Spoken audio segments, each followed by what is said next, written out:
May 16th, 2022. Good evening, Commissioners, Planning Board staff, ladies and gentlemen. We're calling this meeting to order of May 16, 2022. I hereby state that all the provisions of the State of New Jersey public meeting law have been fully and completely met. One moment.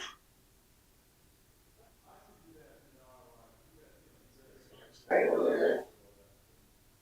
Required have been properly posted in the Planning Board office and with the City of Paterson clerk, that the public notice and advertisements have been published in the Herald News on what day, Mr. Deutsch?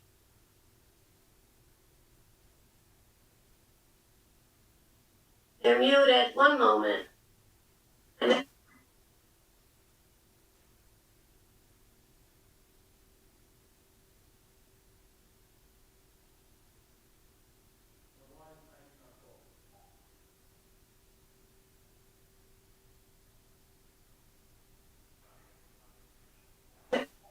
I apologize, my lights were blinking on and off. Okay, okay, what date was that, Mr. Deutsch? Maggie, they've previously been entered into the record as these both matters are carried matters. Okay, so I don't have a date for the ad. In accordance with the law, and that the copies of such notice and public advertisements are on file in the Planning Board office, as is also the agenda listing, the application to be taken up by the Planning Board at this meeting. The procedure tonight will be in accordance with the rules or regulations and bylaws as heretofore determined by the Planning Board at its office in the municipal complex in the City of Paterson. I will call the roll. Commissioners, Commissioner Udine is absent. Commissioner Ahmed. Present. Thank you, Commissioner Cleaves. Present. Thank you, Commissioner Fisher is absent. Commissioner Liranzo. Present. Thank you, Commissioner Santana. Present. Commissioner Amar. Present. Commissioner Roman is absent. Commissioner Figueroa. Present. Councilman Kalik is absent, and Chairwoman Northrop is absent. This is your roll call. Mr. Aquilini, you may take over, sir. Thank you. Thank you, Madam Secretary. Can we stand for the Pledge of Allegiance, please? I pledge allegiance to the flag The United States of America, to the republic for which it stands, one nation, under God, indivisible, with liberty and justice for all. Thank you. Thank you. The first order of business is to elect a acting chairman person for tonight's meeting. Do I have a motion to nominate a commissioner for chairperson this evening? This is Commissioner Figueroa. I would like to nominate Commissioner Santana. Thank you. Do we have a second? Commissioner Cleese, second. Second. Thank you. Madam Secretary, can you call for a vote, please? Yes, sir. Commissioners, Commissioner Ahmed, Yes. Commissioner Cleaves, Yes. Commissioner Liranzo, yes, Commissioner Santana, Yes. Commissioner Zoraya Amar, Commissioner Amar. Yes. Thank you, Commissioner Figueroa. Yes. Thank you. That is your vote, sir. Thank you, Madam Secretary. Mr. Deutsch, first, the 6:30 meeting is Paragon, New Jersey Properties, is that correct? No. no, Which one is it? The other one. Paterson Fund, I only have the one agenda in front of me. Okay, Madam Chairperson, if you want to begin. All right. Good evening, everyone. We're gonna start with the first application. Mr.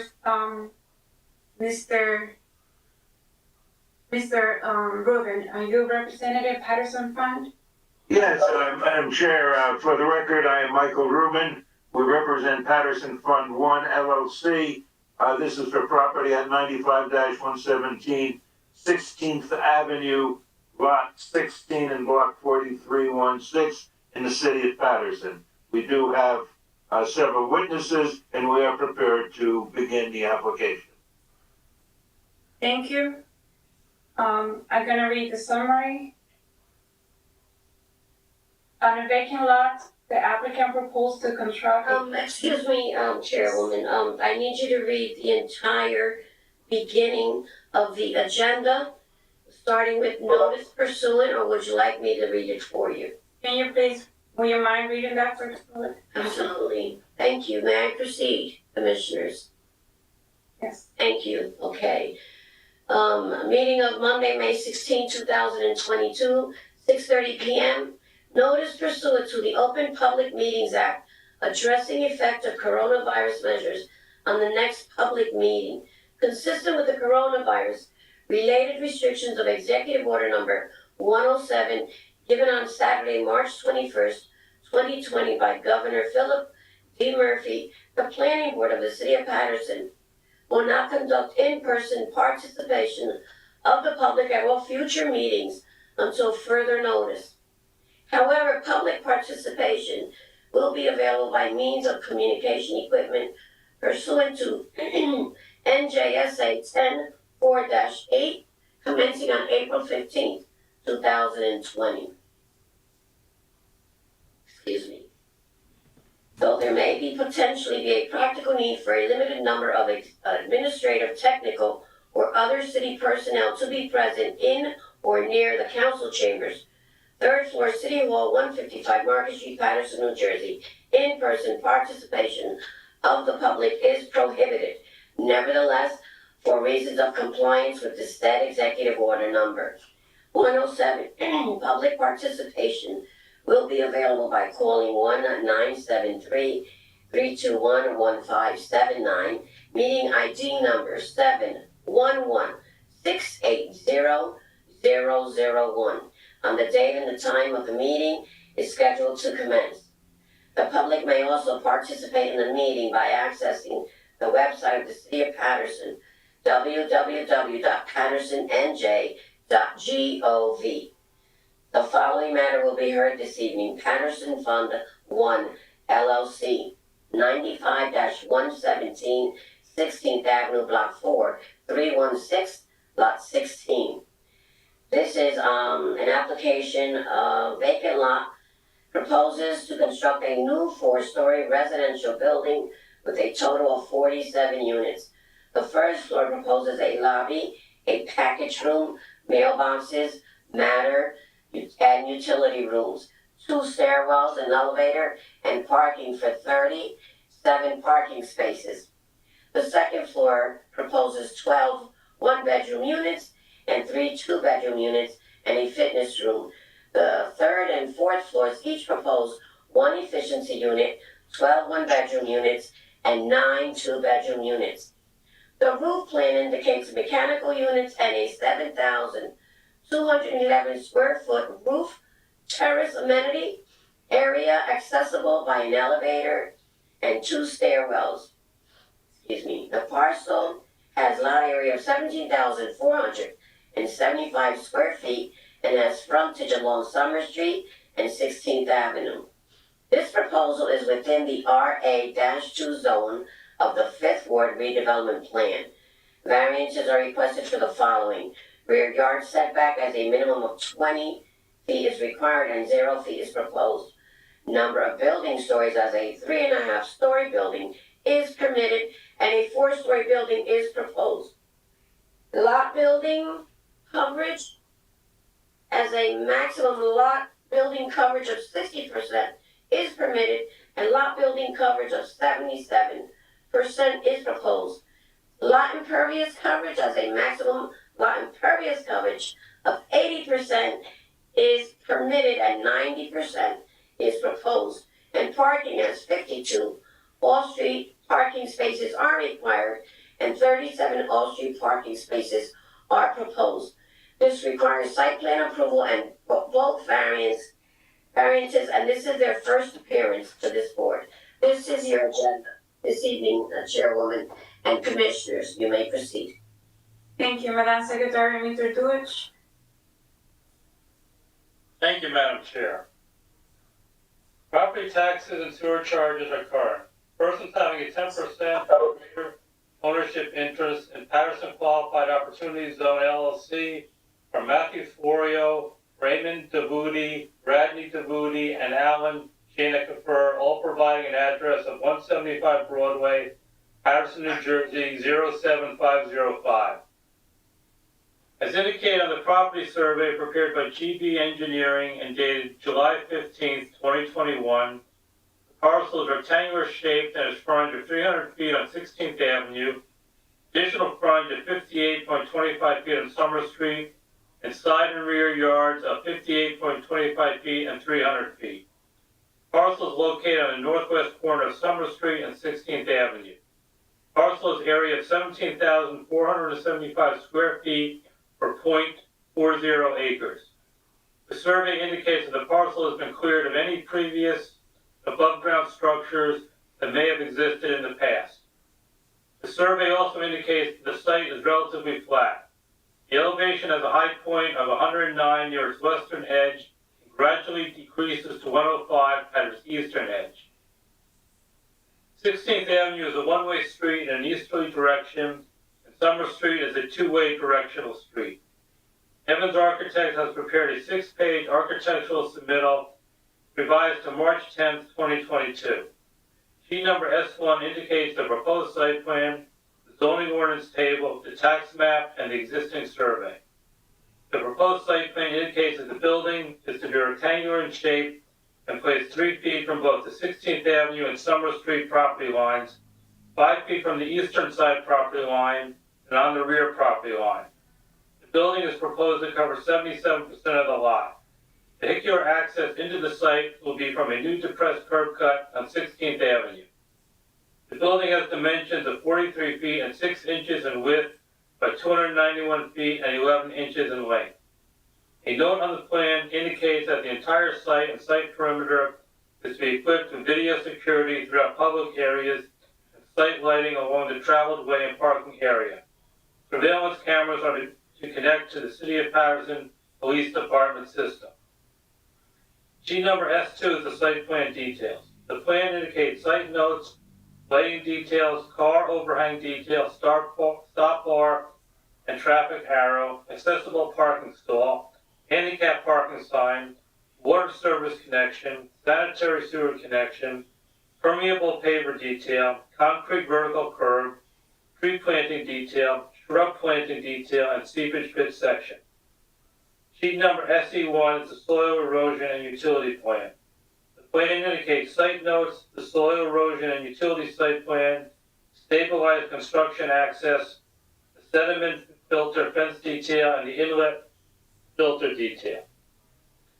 Sheet number A1 is the first and second floor plan. The first floor plan indicates the main access into the building is into a lobby located on the 16th Avenue side of the building. The lobby includes seating, a mailroom, and an elevator.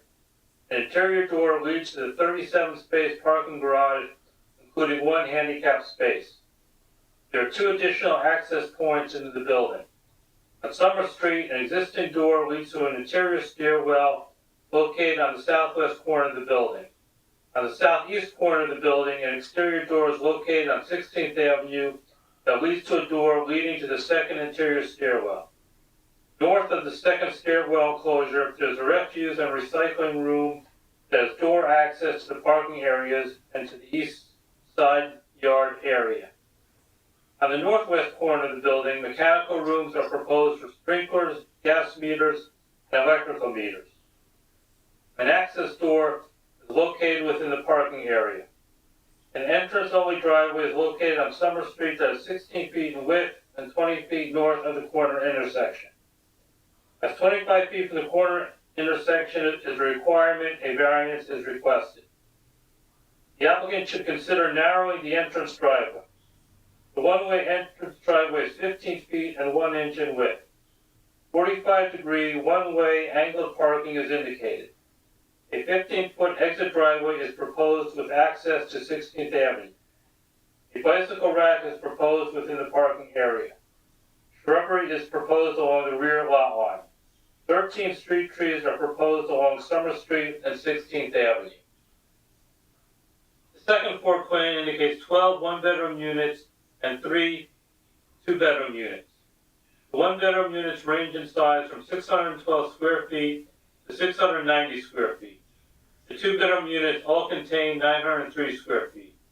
A fitness room with a half bathroom and a waste chute are also located on the second floor. Sheet number 82 of the floor plans for the third and fourth floors and the roof plan. The third and fourth floors plans are identical in layout. Each floor contains one studio unit of 526 square feet, 12 one-bedroom units, and 3 two-bedroom units. The one-bedroom units range in size from 612 square feet to 690 square feet. The two-bedroom units each contain 903 square feet.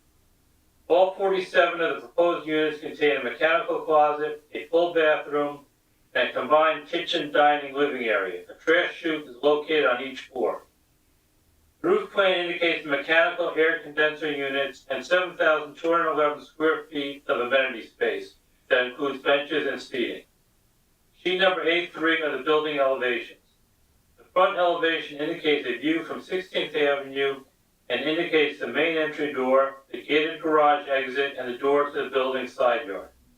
A charcoal brick veneer, a stucco facade, gray metal window framing, mist white block, and black aluminum rooftop molding, and roof handrails are indicated. Left side elevation faces Summer Street and indicates a gated entrance garage and door to a stairwell. Windows are indicated in all 3 floors, and the building materials indicated on the 16th Avenue side of the building continue on the Summer Street side of the building. The proposed right side elevation indicates the doors leading into the second stairwell and into the refuse and recycling room. There are no windows on this side of the building. The rear elevation indicates the parking on the first floor level, brick veneer on the first floor building corners, and a light gray siding on the upper floors, which are surrounded by double casement windows. The building has a top average height of 45 feet 3 inches and has a flat roof. The intent of the RA-2 residential district of the 5th Ward Redevelopment Plan is to permit a more intensive residential use of land with various types of dwellings. The surrounding existing dwellings are a mixture of commercial buildings, older multi-family dwellings of 4 stories, newer 2-family dwellings, a new 3-story building on the southwest corner of Pearl Street and Summer Street, and a new 4-story building on the southeast corner of Summer Street and 16th Avenue, approved by the Planning Board on February 24, 2020. The applicant requests variances for the following conditions for this proposed 47-unit structure. Rear yard setback as a minimum of 20 feet is required and 0 feet is proposed. Number of building stories as a 3.5-story building is permitted and a 4-story building is proposed. Lot building coverage as a maximum lot building coverage of 60% is permitted, and lot building coverage of 77% is proposed. Lot impervious coverage as a maximum lot impervious coverage of 80% is permitted, and 90% is proposed, and parking as 52 off-street parking spaces are required, and 37 off-street parking spaces are proposed. 7,050 square feet of amenity open space is required, and 7,211 square feet is provided, including the bicycle rack, the second floor fitness room, and the rooftop outdoor space. Each studio and 1-bedroom unit requires 1 parking space for a total of 38 off-street parking spaces, and each of the 9 2-bedroom units requires 1.5 parking spaces for a total of 13.5 parking spaces. Combined, a total of 51 off-street parking spaces are required, and 37 off-street parking spaces are provided. A variance is requested. As this is a redevelopment area, the Planning Board must determine whether the granting of the requested variances to allow the number of dwelling units proposed by the applicant is appropriate to the lot and the immediate surrounding area. Residential apartment construction is permitted within the redevelopment area. A mixture of different types of residential units is encouraged. The planning board should determine whether the land area of this parcel is suitable for the number and type of apartment units proposed. Shall be the responsibility of the applicant and or the preparer of the plan to obtain a letter from the city engineer indicating the plans have been satisfactorily reviewed prior to the plans being released to the construction official. Surrounding land use. This proposal is in the Wrigley Park section of the city within the 5th Ward redevelopment plan. The area is zoned residential with neighborhood commercial areas located at some corner intersections. In conclusion, the applicant estimates the cost of this proposal at approximately $7 million. The applicant should incorporate the design elements contained within the 5th Ward redevelopment plan on the site and within the building. On April 26, 2021, an application was approved to construct a 4-story residential building with a total of 15 units at 71-87 16th Avenue with 11 off-street parking spaces. On September 29, 2021, an application was approved to construct a 4-story building with a total of 24 units at 127-135 16th Avenue with 20 off-street parking spaces. That is your staff review for this application, Madam Chair. Thank you, Mr. Deutsch. Mr. Robin, I'm sorry if I'm pronouncing your name incorrectly. It's Mr. Reuben, right? Correct. Okay. How many witnesses do you have for today's application? We have our 2 regular witnesses, which are our architect and our professional planner, and if needed, for any questions which come up, we do have a representative of the owner ready, Mr. Reed, and he is on the call and ready to testify if required. But we are ready for Mr. Evans to be sworn by your secretary. Please raise your right hand. You swear or affirm testimony you're about to give is the truth, the whole truth, and nothing but the truth? Yes, I do. Say your full name for the record. Matthew Evans, architect, 470 Chamberlain Ave, Paterson, New Jersey. I assume Mr. Evans' qualifications are allowed, as he has testified many times before the planning board. Yes, this was as for winners. Thank you. Thank you very much, Mr. Evans. Tell us what we have here. What kind of architectural design are we talking about for this application? Okay, I'm going to share my screen. If you can see that now. We have, as Mr. Deutsch represented also, we have a new 4-story apartment, which is at the intersection of Summer Street and 16th Avenue. It's a very long property.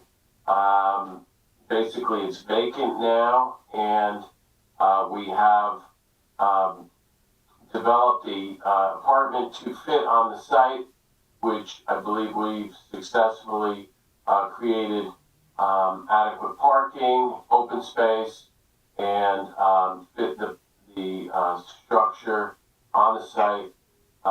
We have an entrance off of Summer Street. That's a one-way entrance in. Then we have 45 diagonal parking all the way to the east side of the property where we exit out onto 16th Avenue. And we have, that's a one-way street going, I believe we go east on that street. And then that would be the circulation of the ground floor. We have a main entrance lobby for the tenants. We have a large lobby, and we have elevator, package room for that space. Then we also have the access to the parking area below. We have an open rear side of the garage, which is open. And then we have landscaping buffer to the rear of the building, which is the north side. We have refuse and recycling also, and 2 fire stairs at each end of the building. Looking at the next sheet, we have the details, standard engineering details. We have the soil erosion plan. And then going to the architecturals, we have the breakdown of the apartments. We have efficiencies, 1 bedroom, 2 bedroom units. They all meet the minimum requirement for area on the design. So we have typical 2 bedroom, we have a large 2 bedroom unit, and we have open kitchen, living, dining space. Storage, we have laundry, all the units will have their own laundry facilities, separate mechanical units and utilities, and they also all will be handicap accessible for each of the units. So on the second floor, we have the main elevator in the middle, and then we have a fitness room adjacent to the elevator. So that would be on the second floor. And then going to the 3rd to 4th floor plan, they would be identical, with the difference of having a efficiency unit where the fitness center is. So that would be basically, we have a long hallway which is divided to the east and west from the elevator. So the elevator is centrally located in order to have more accessible access to all the apartments. And then going to the elevations, you can see the 16th Avenue elevation. We show the different materials, the casement windows, transoms, different aesthetically breaking up that facade along 16th Ave, showing the garage entry doors, different materials. And then the same with the left side elevation. We have Summer Street, where the entrance garage is, and then going to the right side elevation, that's on the side, so it's a little bit more minimal as far as aesthetically dealing with it. And then also with the rear, you can see the open garage below, and then we have horizontal siding above. I can also, let me share the rendering. So as you can see, we have a different mix of materials. This is looking at it from 16th Ave, the main entry to in the center with the elevator and central core. And then we have a mix of materials with brick, metal horizontal paneling, and siding above that brick. So we've mixed it up, and I believe we've successfully achieved the aesthetic requirements for the 5th Ward redevelopment plan. And, and one other thing, sorry, I forgot to bring it up. I missed it, hold on. We have the roof plan. So we have the terrace amenity area on the roof, which would be seasonal, and we have a lobby for that, which is central, and its accesses the mechanical areas, and also 7,211 square feet of amenity space on the roof.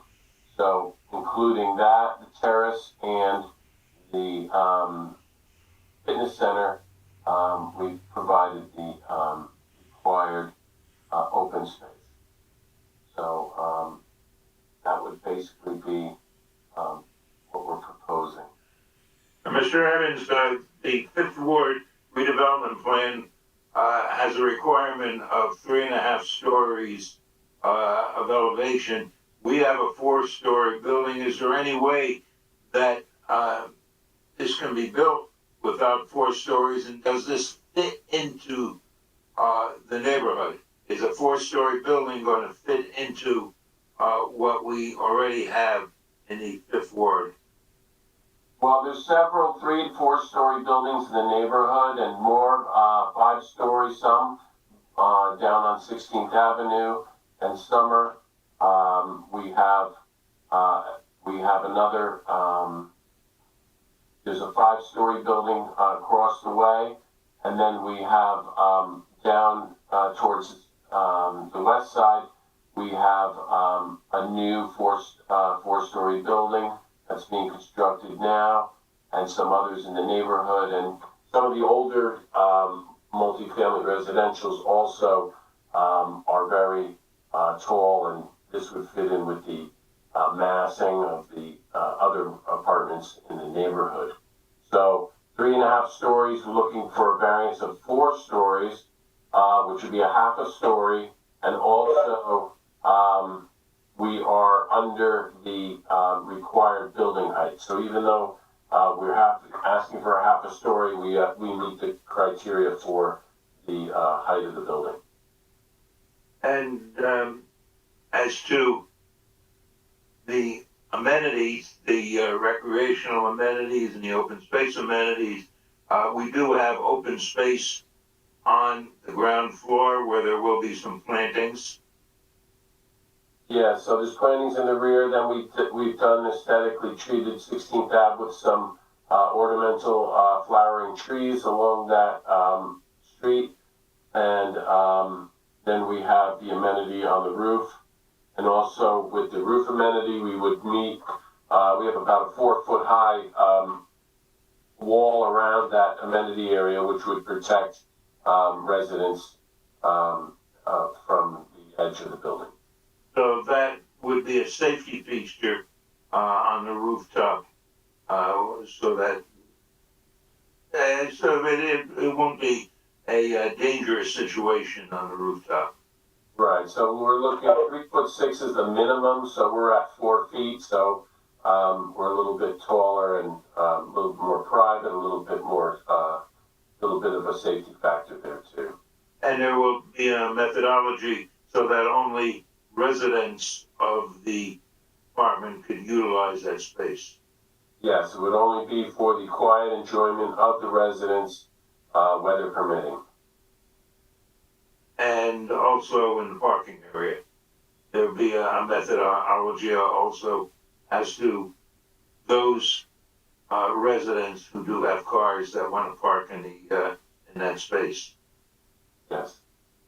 So everything will be controlled, and everything would be controlled by management. Yes. Those are all the questions I would have, Madam Chair. Thank you. Let's have your second witness and then open to the public. Chair, if we could have Mr. Martini come forward, and he is on the call, I know. Please raise your right hand. Yes, and Do you Mr. Martini could be sworn. swear or affirm testimony you're about to give is the truth, the whole truth, and nothing but the truth? I do. Say your full name for the record, please. For Stephen Martini, Martini. Mr. Martini, could you please give the board benefit of your background? Certainly.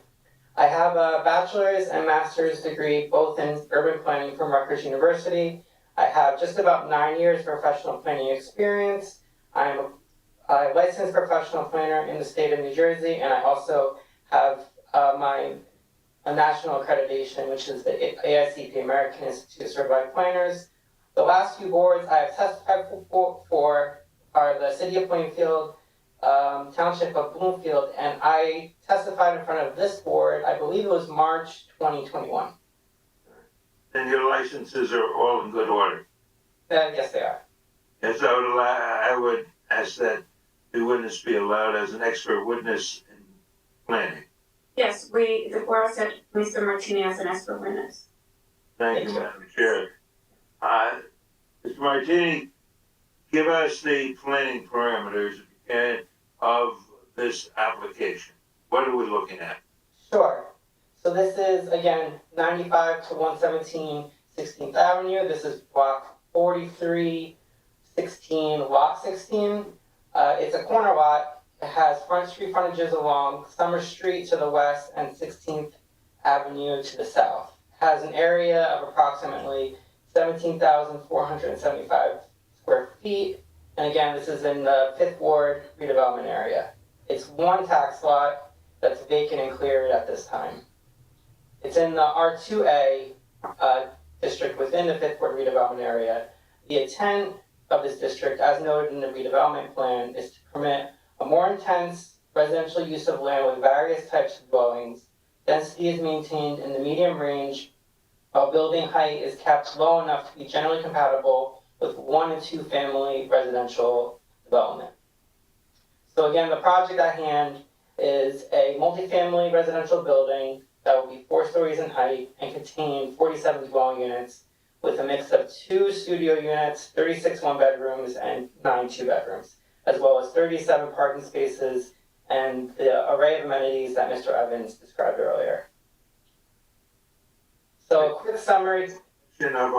Of the variances required. That was right what I was about to get into. So a very quick summary of the relief that is being sought is a minimum rear yard setback, 20 feet is the requirement, while we are proposing 0 feet, a maximum building height of 3.5 stories, and we are proposing 4 stories. It's important to note, as Mr. Evans also testified, that we are compliant in terms of building height in feet. So it's just an extra half story that we're requesting. Maximum building lot coverage, 60% is the maximum permitted, and we are proposing 77%. Maximum pervious coverage is 80% is the maximum, and we're proposing just about 90. And minimum parking spaces, 52 are required, while we are proposing 37. So a few observations from a planning standpoint. This project will continue to add to the housing stock in the Fifth Ward redevelopment area, specifically within Wrigley Park. And it will also assist with the revitalization of the neighborhood in general and contribute to the other redevelopment projects that have been occurring, just in generally improving the neighborhood. In terms of the redevelopment plan, there's several goals and objectives that the project is consistent with, including revitalizing the Fifth Ward, reducing blighting impacts of abandoned and vacant properties, and provide new housing options for area residents. In terms of the master plan, the project is also consistent with the 2014 master plan and will further several goals and objectives of the master plan, including housing goal 3, to provide opportunities for construction and or rehabilitation of affordably priced market rate housing. Housing objective 3C, to promote infill housing development on vacant properties. Housing goal 4, to stabilize and improve existing residential neighborhoods. Land use goal 1, to provide an appropriate mix of land uses balancing the needs for residential, commercial, industrial lands with the needs for civic uses and open space and recreation. Land use goal 2, to address problems associated with vacant and abandoned properties. And lastly, land use objective 2A, which is to promote infill housing redevelopment. So in your professional opinion, Mr. Martini, does what we are proposing for this building, does it fit into the requirements and the scope and vision of the Fifth Ward redevelopment plan? Yes, I believe it does. It will fulfill the intent of, or the various intents of the redevelopment plan. And in addition to that, it's also consistent with the various buildings that have been either approved by this board or the zoning board and are under construction or have been completed at this time. Just a couple to quickly note, 127 and 135 16th Avenue. This is another 4-story building with 24 dwelling units that was approved by the planning board in September 2021.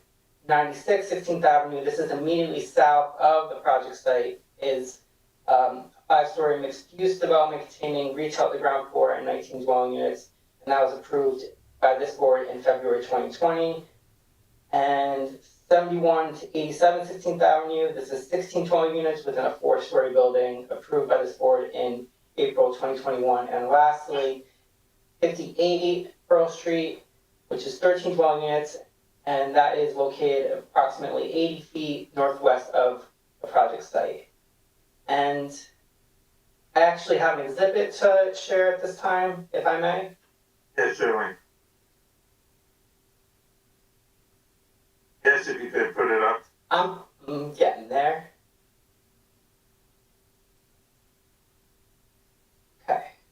run through this very quickly. Excuse me, Mr. Alviva, do we have to mark this as exhibit number 1? Yes, we can mark it as A1, but I believe it was previously submitted, so Mr. Rubin, we'll mark it as A1, just, to tidy up a little bit, that's all. Very good. This is an 8-page exhibit. Starting from page 2, this is the aerial of the project site. And as Mr. Evans testified previously as well, you can see that the frontage along 16th Avenue is about 300 feet. So it's a very long, and again, this is one lot. So it's a very long property in comparison to the others in the vicinity of the project site. However, another thing to note at the rear is a vacant through block lot that is undeveloped as well and is owned by the city. And this is important to note because we're proposing a 0-foot rear setback, and this would, by requesting this, and if it is granted by the board, it would not have any negative impact to residents at the rear because it's a vacant lot that is there presently. Moving on to page 3, this shows that the site is in the RA2 district of the 5th Ward redevelopment area. This is page 4 showing the various bus stops and lines that are very close proximity to the project site, which is located just about here. I believe it's bus route 744, 751, 151, 161, and 712 run along, I believe, Market Street, Park, and Summer Street, respectively. And although it's a little bit off the screen, the Paterson train station is about 0.3 miles away from the project site, which is about 5-6 minute walk. So again, this shows that there's a variety of mass transportation options within very close proximity to the project site.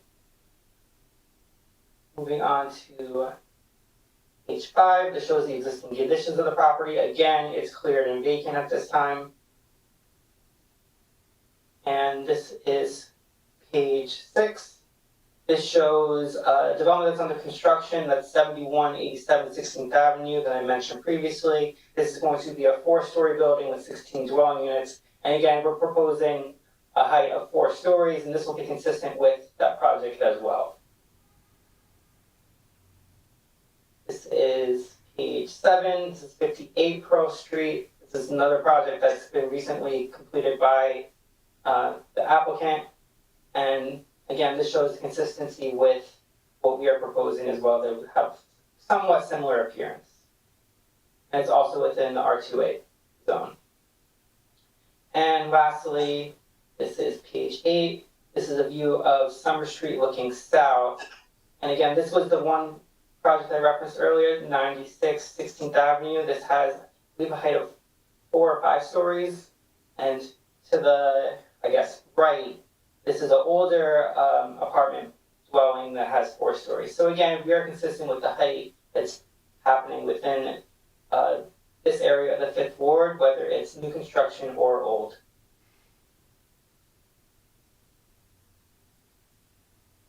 So going back to, or moving on to the proofs for the relief sought, we believe that the C2 context is appropriate for the variances being sought. As this board is aware, the flexible C2 context is applicable for variances that were requested and can be granted if the positives outweigh the detriments, and that the deviations from the strict application of the zoning ordinance and the benefits of these deviations would substantially outweigh any detriment, and if the proposal will provide better zoning alternative than the strict application of the standards. So starting with the positive criteria, there's several purposes of zoning that would be advanced according to the municipal land use law. This includes Section A, to encourage municipal action to guide the appropriate use or development of all lands in the state in a manner which will promote the public health, safety, morals, and general welfare. This project is an appropriate use for the site and is replacing an existing vacancy and blighting conditions, and it will improve the public health, safety, and general welfare of the community. And as I mentioned, it's in scale with residences and development happening along 16th Avenue as well as Summer Street. And as I mentioned earlier as well, this will contribute to quality housing units to the Fifth Ward's housing stock, as well as the city overall.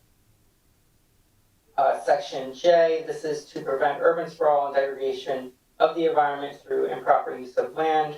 This project is an infill project, and to that end, it will be a proper use of land, as it will help revitalize the neighborhood and be redeveloping in a location where there was previous development, and will not be new sprawl, and there will be a compact multifamily residence. And lastly, Section I is to promote desirable visual environment through creative development techniques and good civic design. This is also a good, better zoning alternative. This application, or the application is requesting building and lot coverage variances, and there's a trade-off between parking and lot coverage. So this project takes advantage of providing parking at the first floor, although it's providing more coverage at that level, but it's providing off-street spaces that couldn't be provided if we adhere to that requirement. And the project is aesthetically pleasing and adds vibrancy to the community. The applicant has invested in materials and finishing, as well as amenities that will enhance the project's appearance, as well as positively influence the neighborhood's character. And lastly, as Mr. Evans noted, the proposed project has a long facade, and with his design, it's visually broken up so it appears as almost different buildings and does not have a monotonous appearance. So in terms of the negative criteria, there's no substantial detriment to the public good. As I've been noting throughout the testimony, the project is consistent with the various redevelopment projects happening within this part of the Fourth Ward. It's in the same scale and massing of development that's happening, and it's not inconsistent with those projects or the existing neighborhood character of Wrigley Park or this portion of the Fifth Ward. So therefore, there'll be no detriments to the public good. As I mentioned, the benefits overall for the variances requested outweigh any detriments, which there are none. And there will be no substantial detriment to the zone plan, master plan, or redevelopment plan. Regarding parking, I'd like to make a very quick quote to the master plan, which notes that while insufficient off-street parking can be problematic, excessive off-street parking has its own negative consequences as well, providing off-street parking can be expensive and even prohibitive for a developer, and it also uses space that could potentially be another productive use. Parking spaces that are needed for specific times, such as only regular office hours, may sit vacant for periods they are not needed, and in light of this, it's important that the requirements for off-street parking be carefully monitored to ensure that the supply of parking is balanced with actual parking demand. So that's exactly what we're doing here. We're very aware of the variety of mass transportation options within close vicinity of the project site, including the bus routes I mentioned previously, 744, 151, 162, and 712. And as well, the Paterson train station is about a 5-minute walk or 0.3 miles west of the site. So to that end, there's a variety of mass transportation options that will help serve the needs of the residents to be living in the project, and therefore decreasing the demanded dependency of owning a car. So that pretty much wraps up the planning testimony that I'm providing for this application. Thank you very much, Mr. Martini. Those are questions we would have. Madam Chair, just for wrapping up the application, I would like to present the owner's representative, Mr. Reed, for just a brief summary on parking issues in the neighborhood, if he could be sworn. Yes. Please raise your right hand. Do you swear affirm testimony about to give us the truth, the whole truth, and nothing but the truth? Yes, I do. Say your full name for the record, please. Anderson Reed, REID, Director of Development.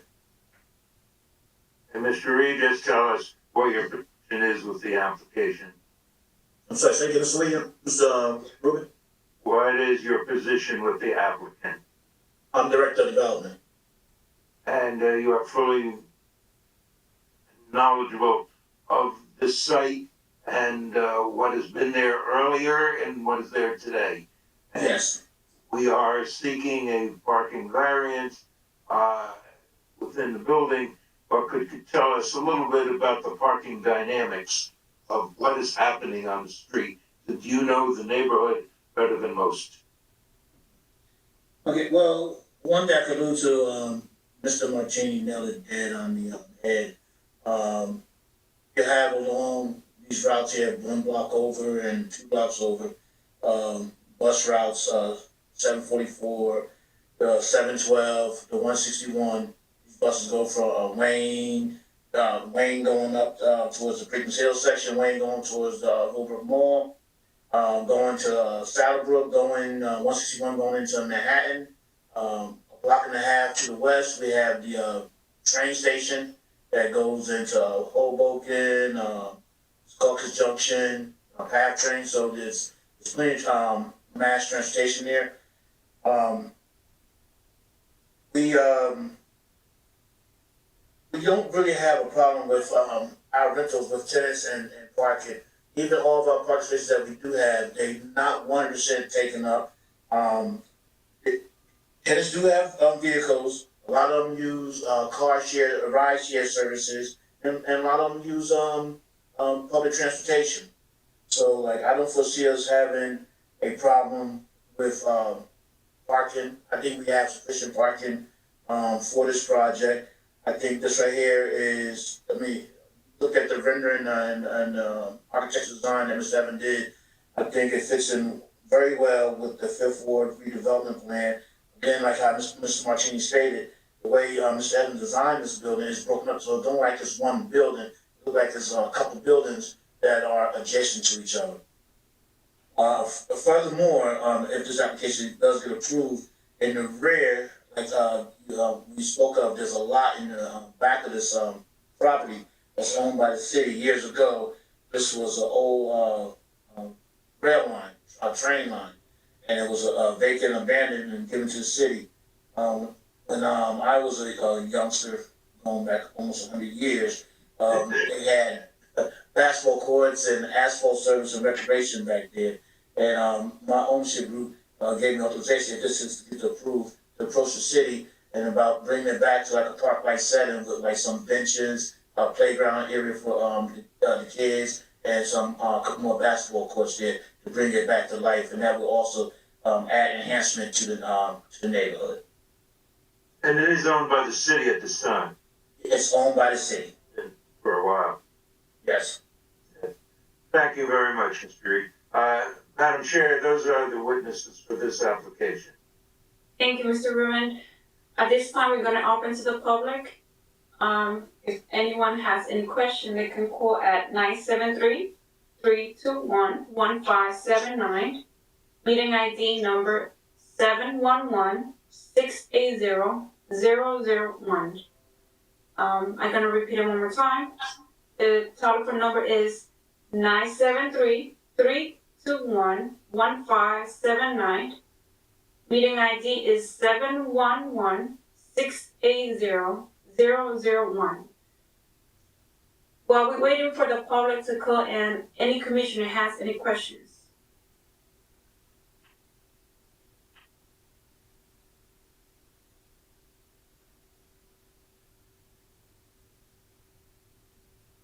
Madam Secretary, do we have any callers? Give me one moment, please, to confirm. Thank you.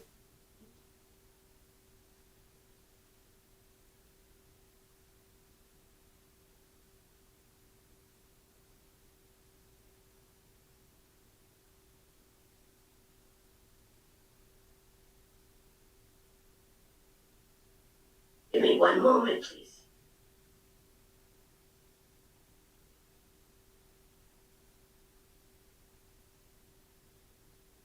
While we're waiting, I do have a question for Mr. Evans. You think it will be possible adding a charging station at least for one parking? Because now we have we see more electric cars and there's a need for charging station in most of this building. Would that be a possibility in this project? Yes, we can, what we normally do, these plans were done prior to, the requirements or the governor issued, to, have a credit for, so we would also be adding, electric car charging stations and we would also reduce the parking requirement as per the new regulations. So, I believe the applicant would be, acceptable to adding 10% of the parking to be charging ready stations. Thank you. Thank you, Mr. Evans. Madam Secretary, do we have any quarters? It appears we do not. Okay, Mr. Rubin, would you like to summarize? Yes, Madam Chair, members of the board, this is an application that fits within the spirit and intent of the Fifth Ward redevelopment plan. This building, which Mr. Evans has designed, will fit well within the community. It's well needed for additional housing and good, safe, compliant housing in the Fifth Ward. And most respectfully, we ask that the board approve this application, as it will go a long way towards making the Fifth Ward a better place for everyone to live. Thank you. Madam Chair, before you call for a vote, Mr. Evans, did I hear you correctly in that there will be 10% of the parking spaces would be electric vehicle charging stations? Yeah, they'd be powered up, ready for electric charging. Okay, so commissioners, if anyone is prepared to make a motion for approval, there would be a condition that 10%. I'm sorry, Mr. Evans, can you just give me that language again? I'm sorry. 10% of the required parking, which is we have the 52 spaces is required, so 10% would be, I believe, 5. 6 spaces, we'd have a credit for 6 spaces and also have 6 spaces charging ready. Okay, so that would be a condition on any motion for approval if any such motion is made. Thank you. Thank you. Thank you. Any commissioner would like to make a motion for this application?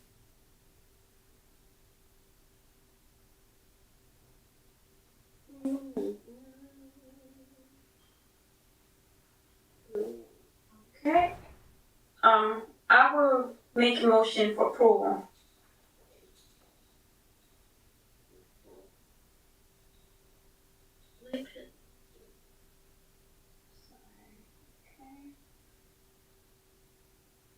All right. I would like to make a motion for approval for the application of Paterson Fund 1 LLC, 175 Broadway, Paterson, New Jersey, 07505. The property located at 95-117 16th Avenue, Block 4316, Block 16.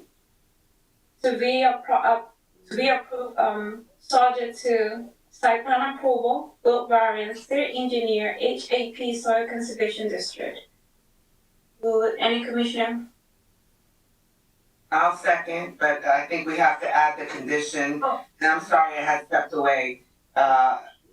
The 10% required parking credited 6 spaces for the charging station. Thank you, Commissioner Figueroa. Yes, madam, may I call the roll, Yes. please? Please. Thank you. Commissioners, Commissioner Ahmed. Yes. Thank you. Commissioner Cleaves. Yes. Thank you. Commissioner Lee Alonso. Yes. Commissioner Santana. Excuse me, don't do that yet. Commissioner Amar. Yes.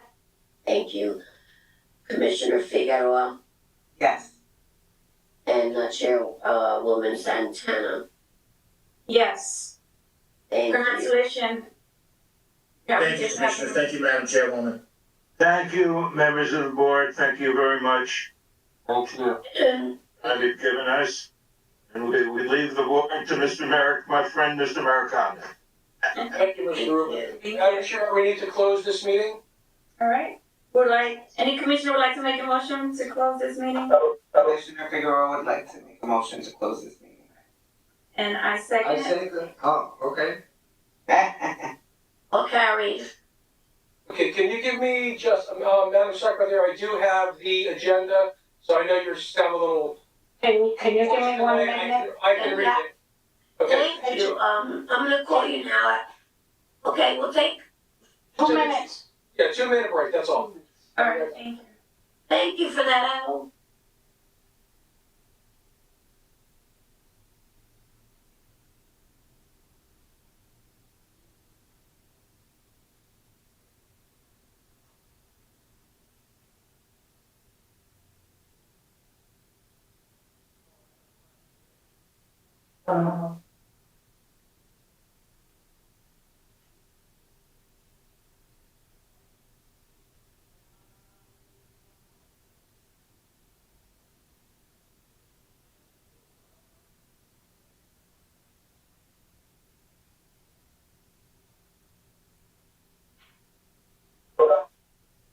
It's raining a lot.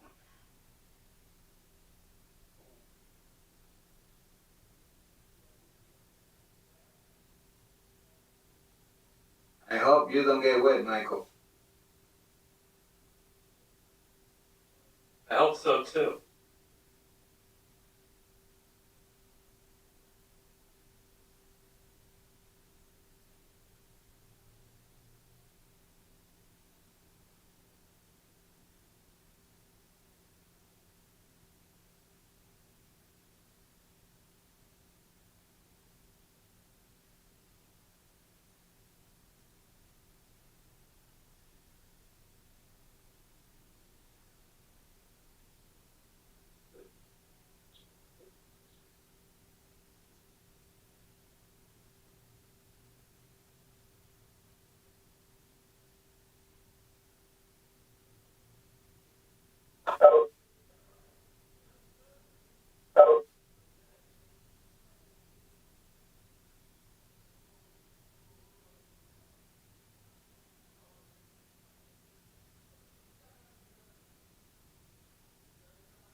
Fernando H., your last name?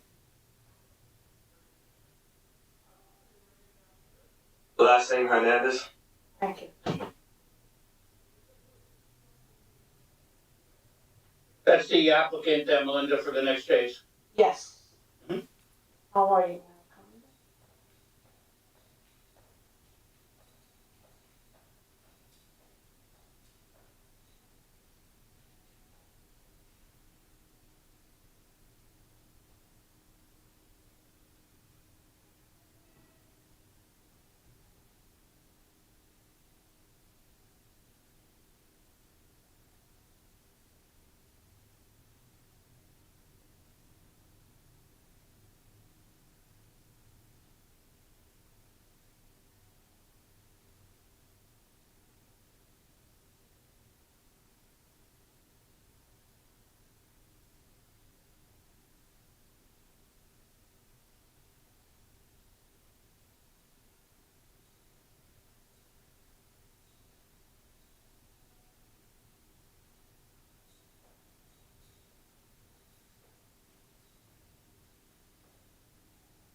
And Melinda, can you answer your phone a moment? I have to ask you a question.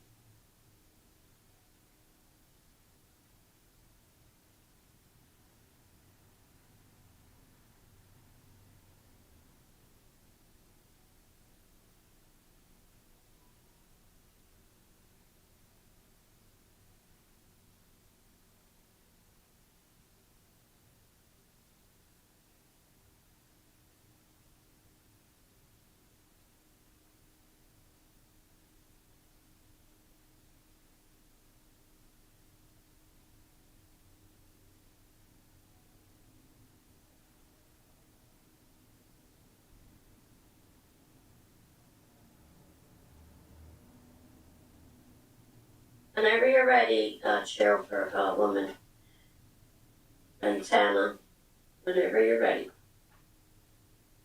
Okay.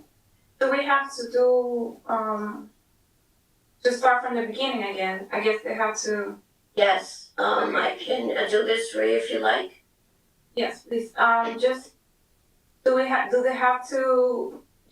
have a vote for me to be the chairperson for this meeting? No. We don't have to, that's fine. No. Alright. Okay, good question. Commissioners, planning board staff, ladies and gentlemen, welcome to the City of Paterson Planning Board. Call this meeting to order of May 16, 2022.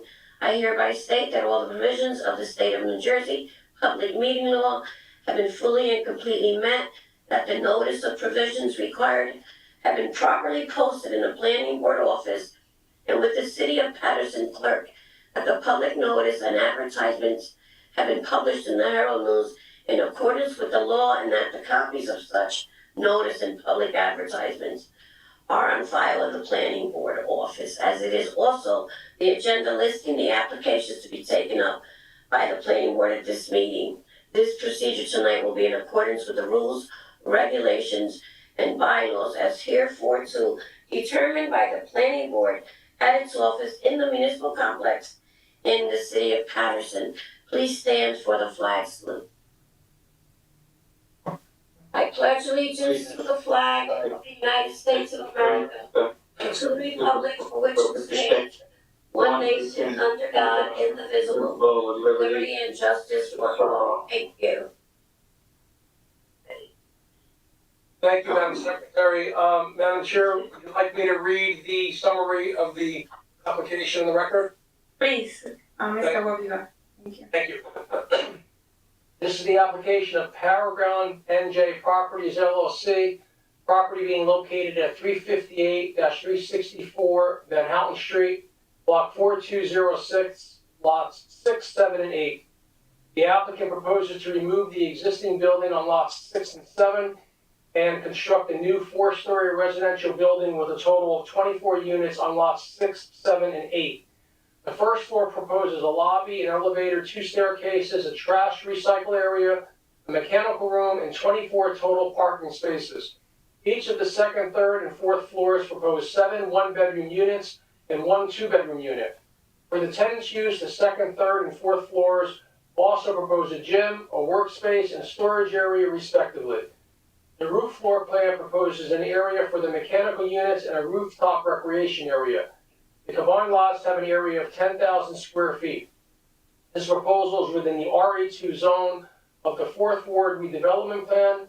Variances are requested for the following. Front yard setback as 3 feet is required and 1 foot is proposed over the front property line. A rear yard setback as 20 feet is required and 5 feet is proposed. Building stories as 3.5 stories is required and 4 stories are proposed. Maximum building coverage as 60% is required and 85.2% is proposed. Maximum impervious surface coverage as 80% is required and 90.3% is proposed. And parking as 3 of the 24 parking spaces are tandem spaces. Review required, the application requires a site plan and bulk variances, and this is a first appearance. Madam Chair. Thank you. Before we may proceed, may I call the roll? Oh, certainly, Madam Secretary, my apologies. Okay, thank you. Commissioners, Commissioner Udine is absent. Commissioner Ahmed? Commissioner, thank you. Commissioner Cleaves? Present. Commissioner Fisher is absent. Commissioner Liranzo? Present. Thank you. Commissioner Amar? Present. Commissioner Roman is absent. Commissioner Figueroa? Present. Councilman Kalik is absent. And Commissioner Northrup is absent as well. And the last is Chairperson Santana. Present. Thank you very much. You may proceed. Okay. Mr. Maricana, would you like to present your application? Yes, for the record, Alan Mariconda, 726 Market Street, Paterson, on behalf of Paragon NJ Properties LLC. I'll of course defer to Mr. Deutsch at this time for a reading of his report. Thank you. Property taxes and sewer charges are current. Fernando Hernandez providing an address of 226 Belmont Avenue, Eldon, New Jersey, is the sole stockholder of Paragon New Jersey Properties LLC. As indicated in the property survey prepared by William T. Manning, PLS, of Topographic Boundary Survey, and dated February 18, 2020, combined lots 6, 7, and 8 in block 4206 have frontage of 100 feet on Manhattan Street, a rear lot line of 100 feet, and northern and southern lot lines that each measures 100 feet as well. Lots 6 and 7 contain an existing two-story building with a front porch, an asphalt driveway, and a garage, and Lot 8 is a vacant property formerly used as a surface parking lot for the Christian Fellowship Center. The combined lots are located on the southern side of Manhattan Street. The parcel area of 10,000 square feet or 0.22 acres. An existing two-story residential dwelling is located to the east. A vacant property being used as a surface parking lot for the Christian Fellowship Center is to the west, and the Christian Fellowship Center is to the north of the subject property. According to the survey, the subject property has a slight upward slope towards the rear of the property. DJ Agrarian has prepared a 4-page site plan revised on March 9th, 2022. Drawing 1 indicates the 4th Ward redevelopment map, project information and description, the aerial view of the property, and the zoning table. Drawing 2 indicates the existing conditions and demolition plan, as well as the proposed site plan. The existing conditions and demolition plan indicates that the existing building and the garage on lot 6 and 7 and the asphalt driveway to the east of the subject property are to be removed.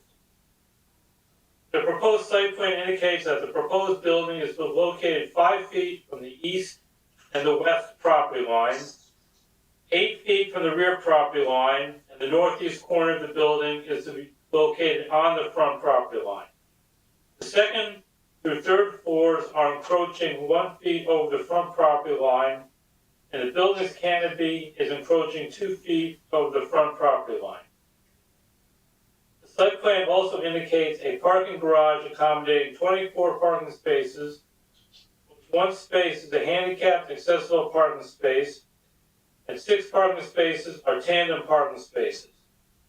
Parking spaces are all equipped with the electric vehicle charging stations, and they are measured 9 feet in width and 18 feet in length, and the drive aisle is measured 24 feet. The lobby, the elevator, 2 internal staircases, refuse recyclable area, and mechanical room are all indicated on the proposed site plan as well. 3 egress doors provide access to the stairwells located on the northwest and southwest corner of the building, and to the mechanical room located on the southeast corner of the building. A proposed retaining wall rising in height towards the rear of the property is proposed 6 feet in height at the highest point along the left, east side, rear and right, west side property lines. Also, the concrete sidewalks on the eastern and western side yards, the line of the building's overhang canopy, the 28-foot drop curb to access the parking garage, the garage automatic gate, the stop sign, and 2 street trees are all indicated on the site plan. Drawing 3 indicates the details of the building's exterior lighting. No security cameras are indicated on the plans. Drawing 4 is titled Construction Details, and it indicates details for the utility trench, the temporary and final asphalt replacement, the typical curb and curb ramp, the handicapped pedestrian ramp, the handicapped striping layout, the service pipe and connection, the sign detail, the parking stall, the roof leader overflow, the planting detail, and the sanitary sewer lateral and cleanout. The intent of the RA-2 residential district is designed to permit a more intensive residential use of land with various types of dwellings. The surrounding existing dwellings consist of older and newer multifamily dwellings of 2 and 3 stories in height. Plan Architecture has provided a 6-page architectural submittal with the last revision on March 10th, 2022. Drawing A000 is the title page and indicates the proposed front elevation renderings, the residential units, square footage and volume calculation, the zoning information, the project description, the drawing list, and the key map. Drawing A200 indicates the proposed ground floor and parking plan. The ground floor plan indicates a parking garage with a total of 24 parking spaces, including 1 handicap parking space and 3 tandem parking spaces, which all will be equipped with the electric vehicle charging stations. The regular and tandem parking spaces are measured 9 feet by 18 feet. The handicap space is measured 8 feet by 18 feet with a dedicated 5-foot striped space, and the drive aisle is measured 24 feet. The parking garage is accessed via a rolling gate. The lobby, the elevator, the mailboxes, 2 internal staircases, the refuse recycle area, the package room, and the mechanical utility room are all indicated on the ground floor plan. Drawing A201 is titled Second and Third Floor Plan and indicates typical floor plans for the second and third floors, as well as a partial floor plan indicating 635 square feet of gym area located on the second floor. Third floor contains 635 square feet of workplace area for the tenants. In addition, each of the second and third floors indicates 7 one-bedroom units and 1 two-bedroom unit. One-bedroom units are 673, 674, 760, 767, 770, 803, and 838 square feet, and they contain a kitchen, a living and dining area, a laundry closet, a mechanical room, a full handicap accessible bathroom. The 2-bedroom unit is 1,046 square feet and contains a kitchen, a living dining area, a laundry closet, a mechanical room, and a full handicap accessible bathroom. 2 internal staircases, the elevator, and the trash recycling chute are all shown on the second and third floor plans.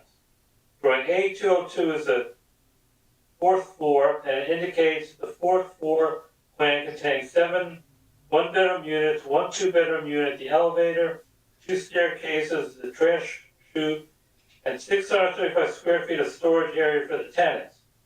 One-bedroom units are 673, 674, 734, 760, 770, 803, and 838 square feet, and they contain a kitchen, a living dining area, a laundry closet, a mechanical room, a full handicap accessible bathroom. The 2-bedroom unit is 1,014 square feet and contains a kitchen, a living dining area, a laundry closet, a mechanical room, and a full handicapped accessible bathroom. The 1-bedroom units of 101, 201, and 301 located on the north side of the building are the only units having access to a balcony. For A203 is titled Roof, and it indicates the building's roof plan being partially utilized as tenant rooftop recreation area, which contains a seating area of 2,053 square feet. This area is enclosed with a fence and secured with a 3.52 foot high parapet wall. The mechanical condenser units are also indicated on the roof plan.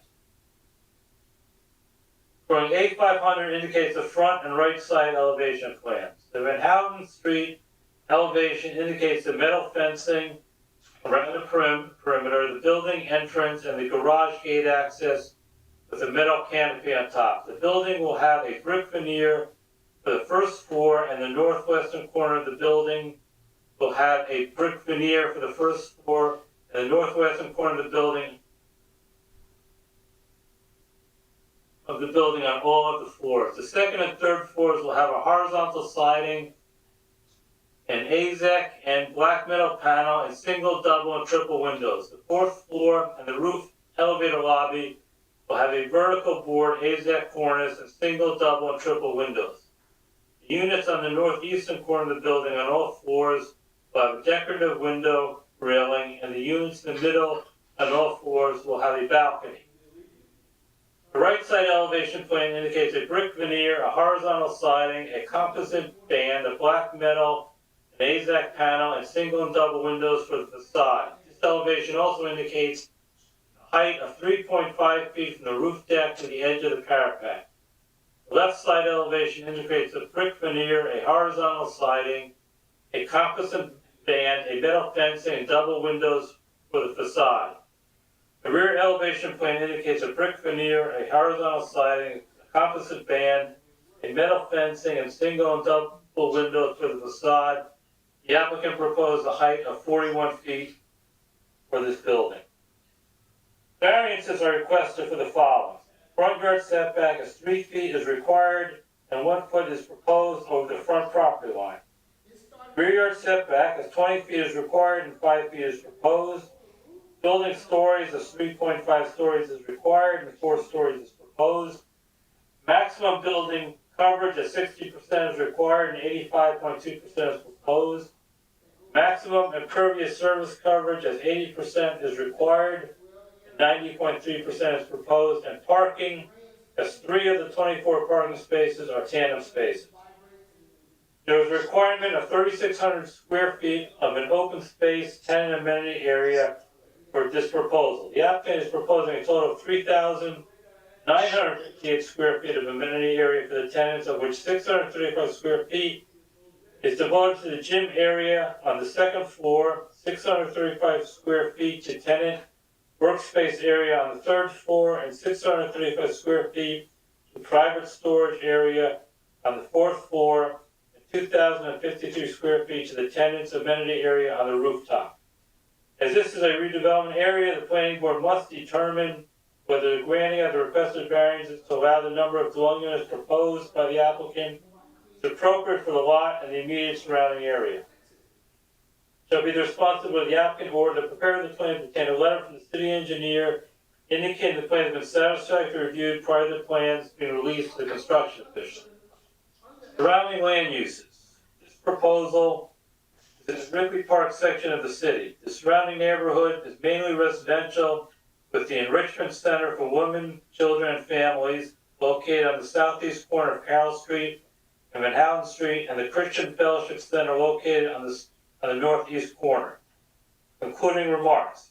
At a meeting held on October 4th, 2021, 318 Manhattan Street, 182 Carroll Street, 184-186 Carroll Street, and an applicant was approved to construct a 5-story mixed-use building with parking and 1 commercial space on the first floor and residential units on the second, third, fourth, and fifth floors.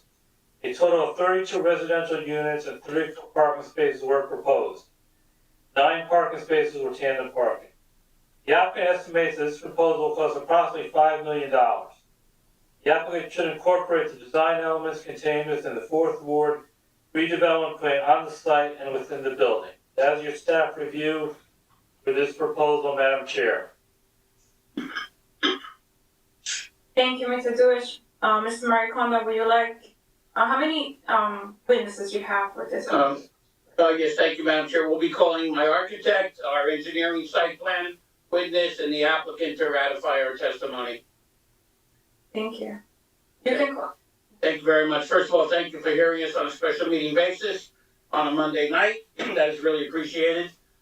This is an application as per Mr. Deutsch's report, which is very similar in nature to other projects this board has reviewed and approved within the 4th Ward redevelopment zone RA2 section, in that it looks to take a parcel that's been underutilized, remove an older or existing structure that doesn't have real particular value in terms of modern usage, and develop it to provide needed housing in accordance with the redevelopment plan.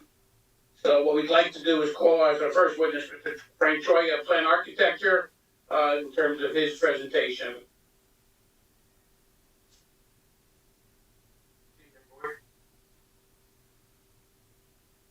raise your right hand. You swear affirm testimony you're about to give is the truth, the whole truth, and nothing but the truth? I do. And your full name for the record, please?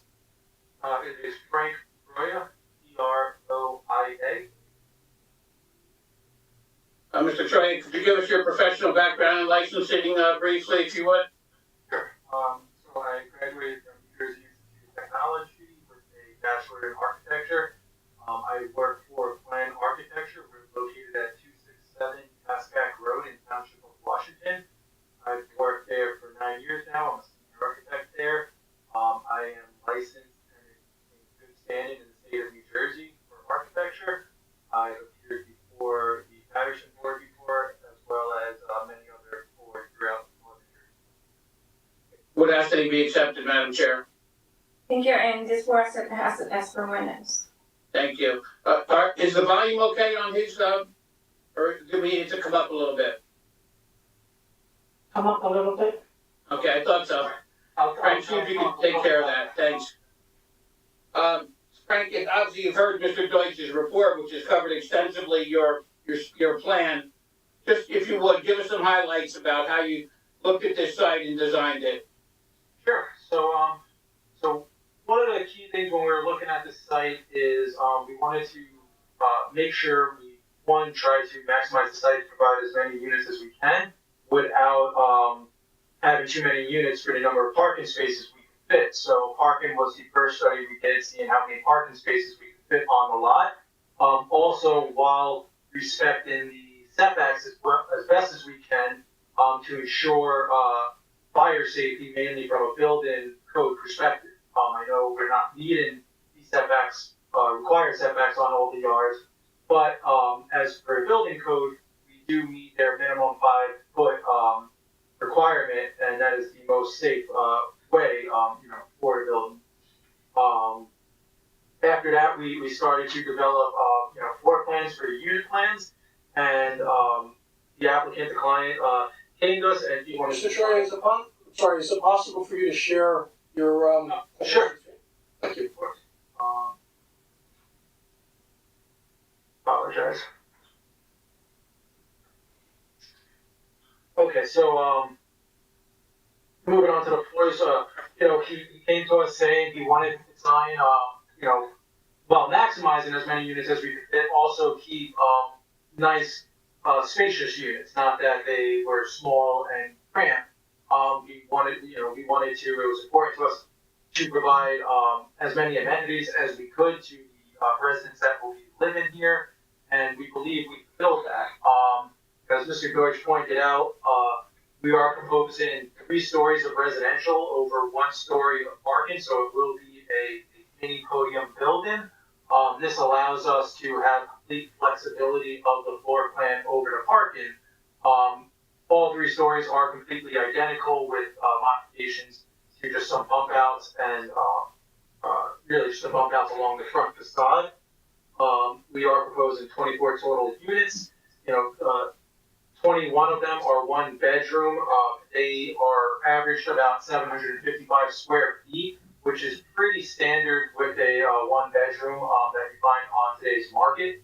Our 3 2-bedroom units are all sized at a little bit over 1,000 square feet, which again is a fairly good size unit that you would commonly find in today's market for the size of a unit. As Mr. Deutsch pointed out, all of our units have a laundry in there. They have mechanical rooms that offer storage. We have separate storage closets. We have full kitchens with peninsulas or islands, areas for people to eat at. We have walk-in closets. I don't know if I can't off the top of my head say if we have them for every bedroom, but at least for most of the bedrooms within the units. And then again, back to the amenity space, we're offering a dedicated fitness room, a dedicated workspace room with now, working remotely being very popular. We decided to give these residents a nice place to be able to work both individually, as you can see on the plan, as well as kind of have like a small conference room, which could also be utilized as a room for the entire building for meetings or however you plan to manage the building. And then finally on the top floor, we provide a dedicated storage for bicycles and other various items tenants might have that maybe doesn't fit in their unit.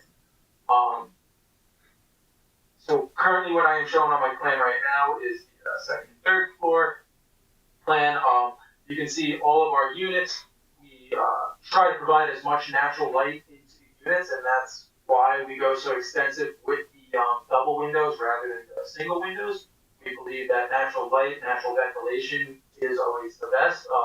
We do exceed and always try to exceed the code minimum rather than just meet the code minimum. I believe in all these units we exceed that. Other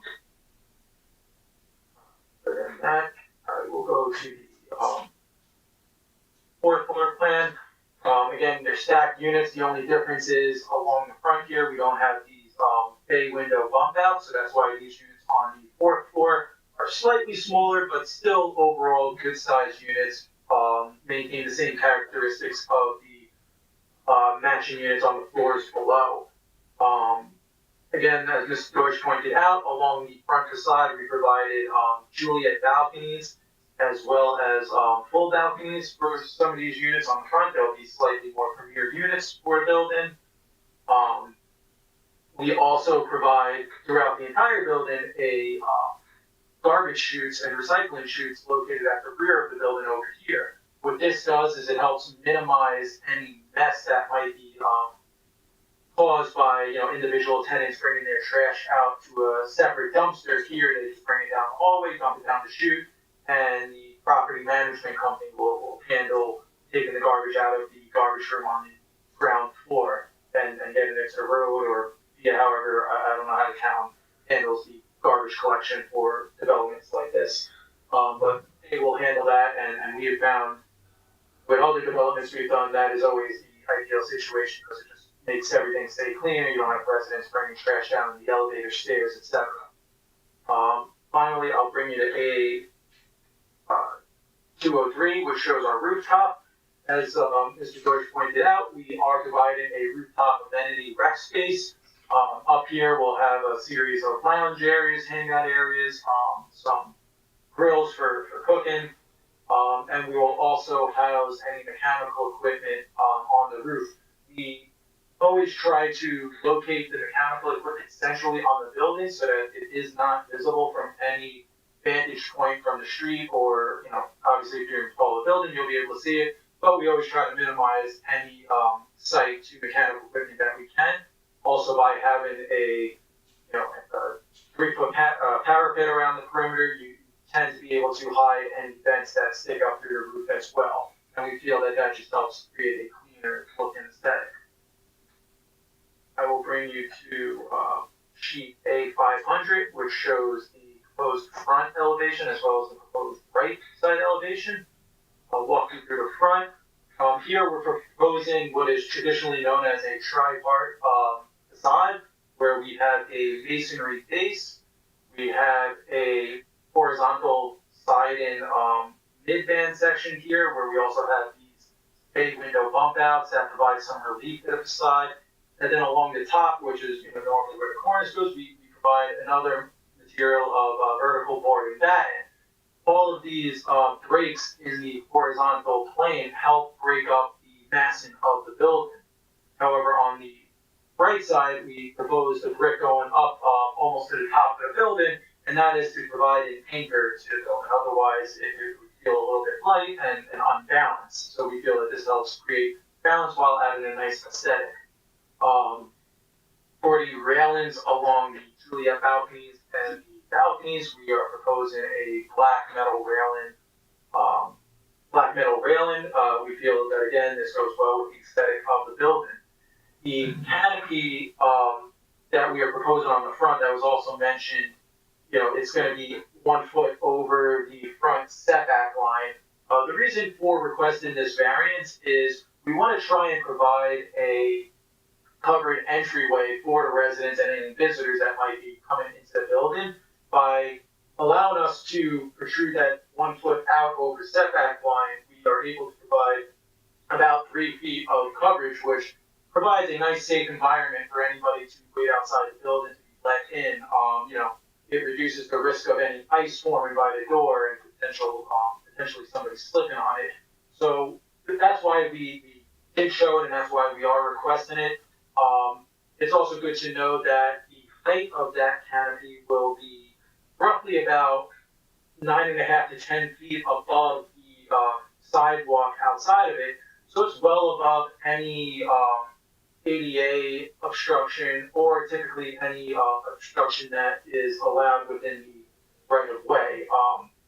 And typically that's, we've designed this way before in the past and are normally allowed to do it as long as we do maintain a clear height above, typically I believe it's 9 foot above the sidewalk. I'll just walk you quickly through the right side elevation. Then we are proposing a masonry anchors at the left and right side of the building. We're going to stick with that horizontal left side in the middle course, and then on the top course for the sides and the rear of the building, we're switching from the vertical boarding bat into a horizontal siding, but still changing the color so you still get that break and relief in the facade. The reason why we're switching is because it's a side and rear and elevation that isn't too prominent. It's slightly more cost effective for the client to construct and build. But we are still providing the vertical board batting at the top of the stair towers and the bulkheads that protrude past that parapet. Again, as Mr. Deutsch pointed out, we are providing 42 inches from the rooftop deck to the top of the parapet. The purpose for this is to provide fall protection for that outdoor recreation area without having to have metal railings along this side elevation. We feel that the parapet will just look better, and it also avoids anything that can roll through, fall through, or be pushed through a railing like an open railing would be able to. Finally, I'll bring you to the last sheet, which is A501. And again, here you just see the proposed rear and left elevations, the same siding scheme and color scheme that we propose on the other elevations we're proposing here. You can see again where we have a lot of double windows, where we have single windows, and related to the spaces that they are inside the building. And then I guess to wrap up my presentation, I will just bring you back to our title sheet, which shows some photorealistic renderings of what we anticipate the project to look like at the end of construction. We feel overall it enhances the visual aesthetic of the neighborhood. We feel it was done tastefully while respecting the neighboring houses and the surrounding context. And we're very, as the architect on this, my office is very proud to put this building out, and we'd love to see it approved so it can be built. Okay, thank you very much, Mr. Troya. Madam Chair, that will conclude his testimony. He's available for any questions or comments at this time, or whenever you wish, we'll be ready to proceed with our second witness. You can proceed with the second witness. Thank you very much. I'll call Mr. Jeff Agarian.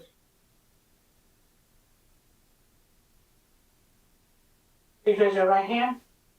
You swear affirm testimony about to give us the truth, the whole truth, and nothing but the truth? I do.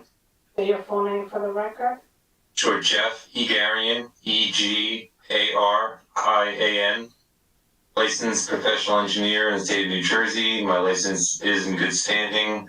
I've been licensed since 2012, and I have testified before this board on similar projects and on other zoning boards and planning boards throughout Northern New Jersey on similar land use matters.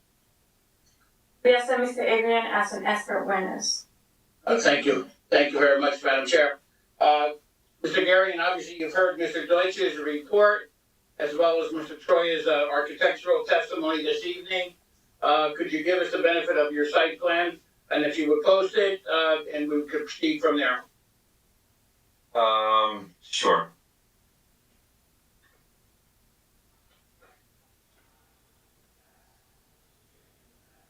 Hey, can you all see my screen okay? Yes. Yes, we can see it. Okay. Mr. Deutsch's letter. I'm sorry? Excuse me, just before you start, Mr. Aguaviva, do we have to mark this as an exhibit, or? No, we do not. All right, perfect, thank you. You can proceed. Okay, I'm just gonna zoom in on the plot plan here.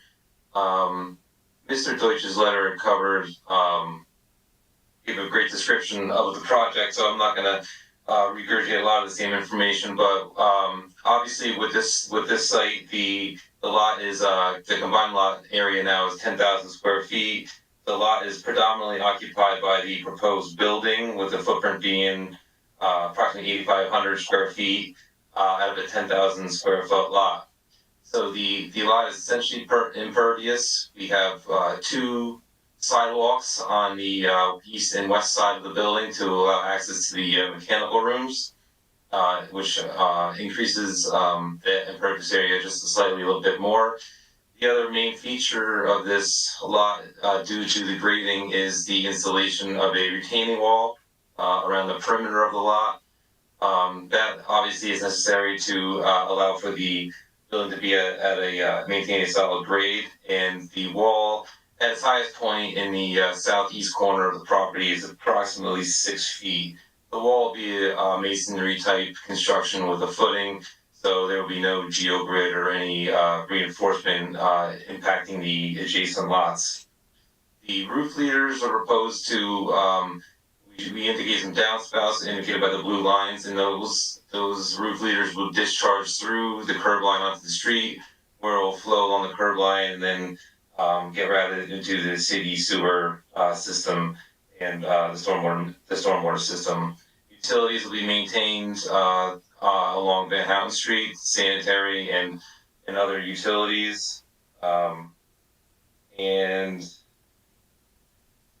that's essentially the limit of the scope of the project for the civil engineering. And from your perspective, the ingress and egress into the parking area functions smoothly? Yes, absolutely. The driveway, the proposed driveway, is wide enough to accommodate two-lane traffic, and it's got adequate sight distance. Very well. And the variances that Mr. Deutsch referenced, in terms of front yard, rear yard, in your estimation based on your site plan renderings, do not impact any surrounding buildings negatively in any way? No, they don't. And the building stories are 4 as compared to 3.5. Again, you don't see that as a variance creating negative conditions? I don't. Okay. With respect to the parking plan, which has been outlined also earlier, you believe that this parking plan, in connection with the ingress and egress, can function smoothly with the electric charging spaces as well as the tandem variants? Yes, this parking area is being optimized as in its most efficient manner. Very good. That's all I have, Madam Chair, at this time. Thank you. So would you like to call the applicant or? Sure. All right, thank you. All right, Fernando?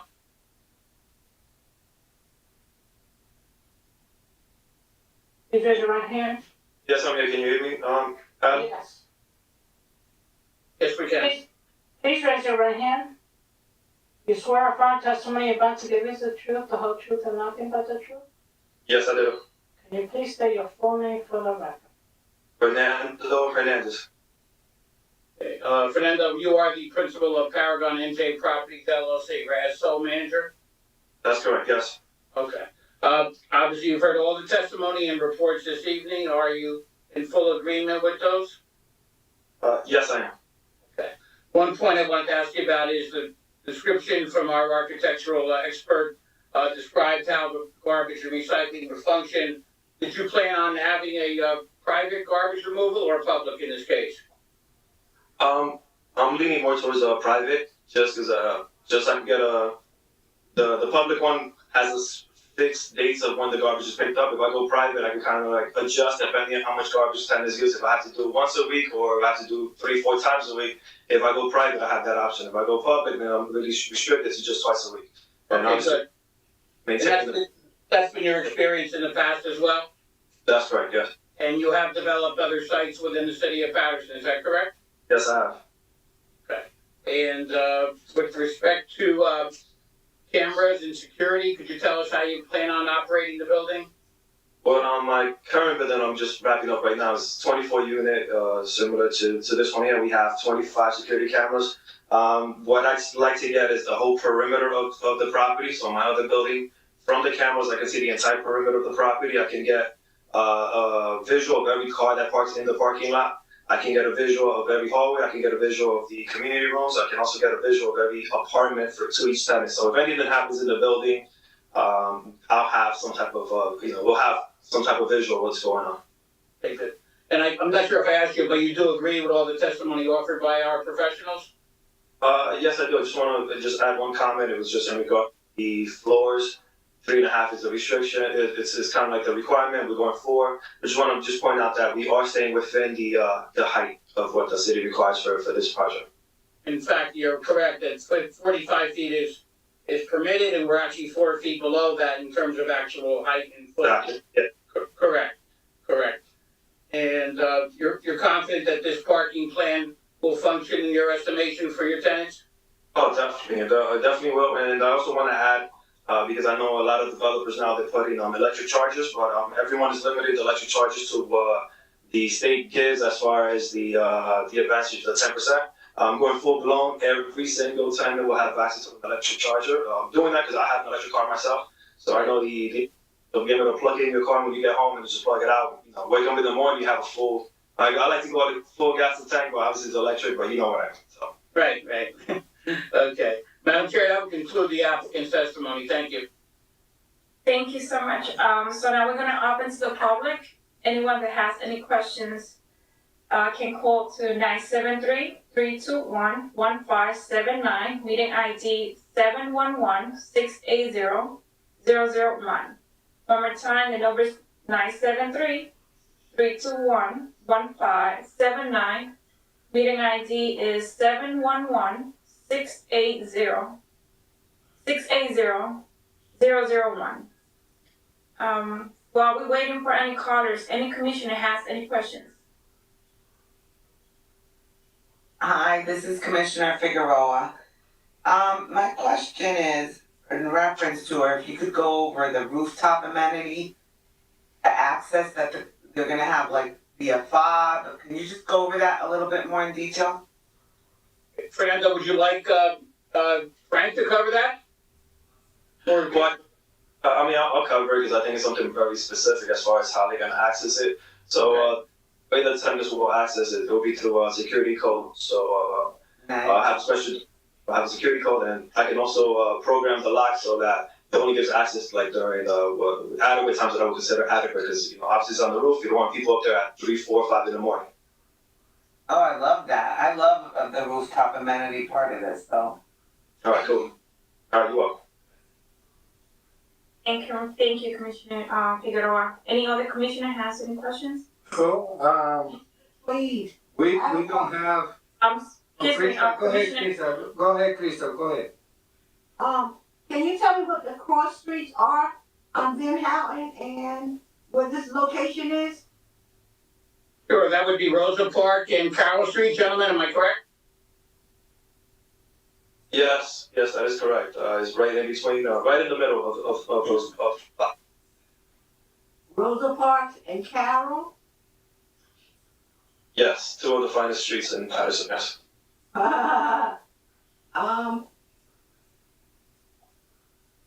Is the lot already vacant? The lot currently consists of 3 separate lots. 2 of them are vacant, and 1 of them is occupied with a 3-family house, which it's built probably like in 1910. Very typical of your unrehabbed houses in Paterson. I would say that to my standards, it would need a complete renovation, but it's currently tenant occupied. Okay. Rosa Parks and Carroll. I'm just trying to get a visual where this building would be located. Right, it's pretty close to Pastor Rudolph's Christian Fellowship, Commissioner. Got you. Right. Yep. Is it? It's not taking up one of the parking lots though, is it? No, it's adjacent to or close to only, yes. Okay. Okay. Commissioner Variances? Yes, when Mr. Deutsch was doing the summary, he said that there wasn't no cameras in the premises. So if somebody make the motion, I would like to be one of the conditions for the, in this case, for the approval. Right, and my client did testify in detail about the cameras he will be installing, and we agree that should be a condition. That's it, thank you. Thank you. Madam Secretary, do we have any callers? We do not at this time. You may proceed. Thank you. Mr. Maricona, would you like to summarize? Yes, thank you, Madam Chair. Commissioners, I think this is a site, as you can see from our testimony, both professional and applicant's testimony, as well as Mr. Deutsch's report, that is frankly ideally suited for a multifamily development in accordance with the intent of the Fourth Ward Redevelopment Plan. Again, a site that's been clearly in need of redevelopment for many, many years. The applicant has experience in similar projects from approvals from both this board and the zoning board. The design, we think, really takes into account all the needs of the tenants that we could possibly envision and provides adequate parking and all sorts of recreational and open space opportunities within the confines of this site. We think it'll be an ideal addition to the Fourth Ward redevelopment's ongoing progress. Thank you. Thank you. Any commissioner would like to make a motion? Commissioner Figueroa would like to make a motion. On the application of Paragon New Jersey Properties LLC, 226 Belmont Avenue in Hilden, New Jersey, 07508. Property address located at 358-364 Van Houten Street, block 4206, lot 6, 7, and 8. I move that the board attorney prepare a resolution granting the following. Site plan approval, bulk variances, city engineer, HEP, Soil Conservation District, with the additional condition of the cameras, installation outside the perimeters of the building. Thank you. Do we have a second? Madam Chair, Madam Chair, Mr. Maricona, if I heard correctly too, that the applicant will comply with the electric charging capability in the parking lot, correct? Right, he's testified that he will do so as to each and every space, yes. Okay, Commissioner, so that would be part of your motion as well. Okay, I thought it was already outlined in the plan, my bad. Thank you. Alright, so including the charging stations, for the parking for the tenants, thank you. I second it. Madam Secretary? That second motion was Commissioner Liranzo. Commissioners, Commissioner Ahmed, Yes. Commissioner Cleaves, Yes. Commissioner Liranzo, Yes. Commissioner Amar, Yes. Commissioner Figueroa, Yes. and Chairwoman Santana. Yes. Thank you. This application has been granted. Thank you very much. Have a good evening. Congratulations. Thank you. Good night, everyone. Good night. Have a great night. Mr. Deutsch, Don't go anywhere, Commissioners. we have resolutions. Oh, did I lose? Oh, no, wait a moment. Commissioner Amar, you still there, right? yes. Oh, she's there. Okay, great. All right. Everybody here? We do not have resolutions tonight, but we do have a meeting on Wednesday. 2 applications. That's our regular meeting. Oh, okay. Okay, Mr. Deutsch, do we have any other special meetings in this month or any more meetings besides the one we have this Wednesday? After the 18th, I have nothing scheduled for the planning board for the rest of May. Alright, thank you. All right, who would like someone to make a motion to close the meeting? I make the motion to close. All in See you favor? Wednesday. See you Wednesday. Happy bye all. Good night. Good job, Chairwoman. Thank you.